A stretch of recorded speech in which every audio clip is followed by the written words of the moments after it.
And today I actually had the pleasure to visit a Rosie's place, and oh my goodness, you guys have built an amazing, not only facility, but a community for essentially a group of individuals, families, kids, who need so much tender love, care, and support, and you have built that with a Rosie's Place, and I think it's absolutely remarkable. It's something that I'm hoping we can bring to Texas one day. I think everybody needs a Rosie's Place. So it's truly,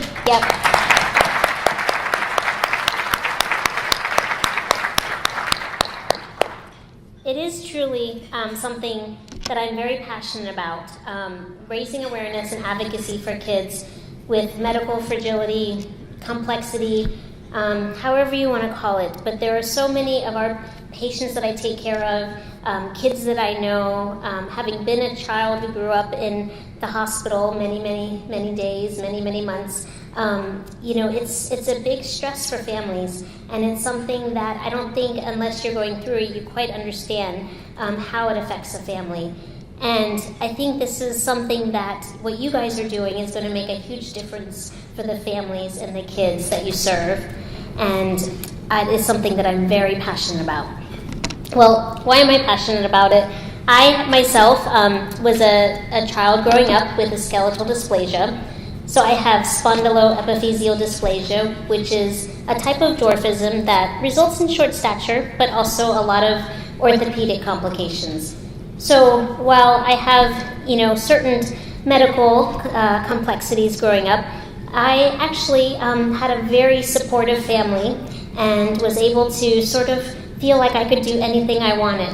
And that's because I had a lot of support despite the orthopedic and many surgeries that I went through. So for that reason, I know that many of the parents in this room are telling their children that they can do whatever it is they want and supporting them to try and give them the opportunity to the best, most happy and productive life possible. And that is a true gift to your kids. And so I'd like to make a round of applause to all the parents here.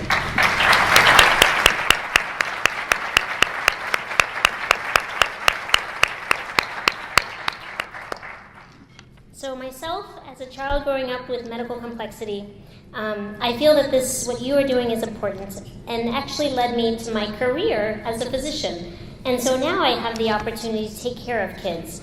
Many of the babies that we take care of also go home with medical complexity. And, that is something that I see my patients going home and having to deal with, and it's not easy.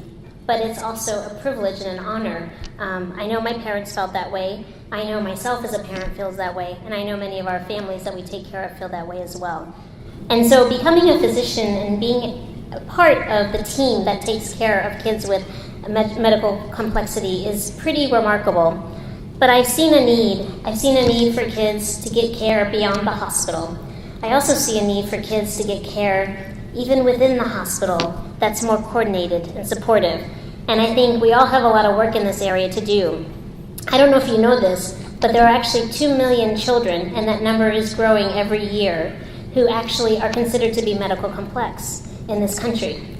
Yet, really, in terms of research in medicine, supportive services, the support that this patient population gets is less than 5%. And so it's astounding to me that this is an amazing group of kids, an amazing group of families with not a lot of resources. And so for that reason, that's why I'm so passionate about being an advocate at the legislative level, at the medical level, at the research level, and every level, because we have an obligation to make a difference here. So as a physician, I also have found that I am now a parent. So I'm a patient, a physician, now a parent of children who have a certain level of medical complexity. Both of our children have a skeletal dysplasia like Bill and I.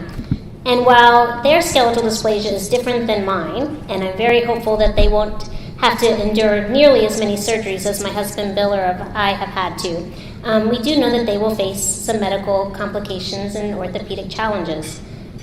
And it's because of this, now that I see through the eyes of a parent, how stressful that can be.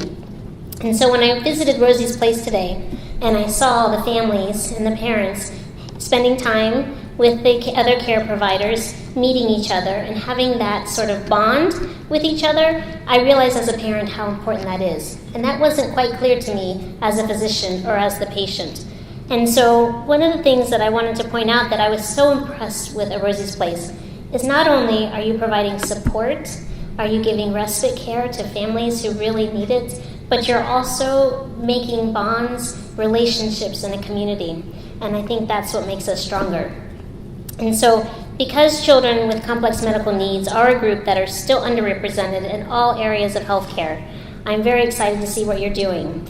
And I'm hoping that everybody has a Rosie's Place.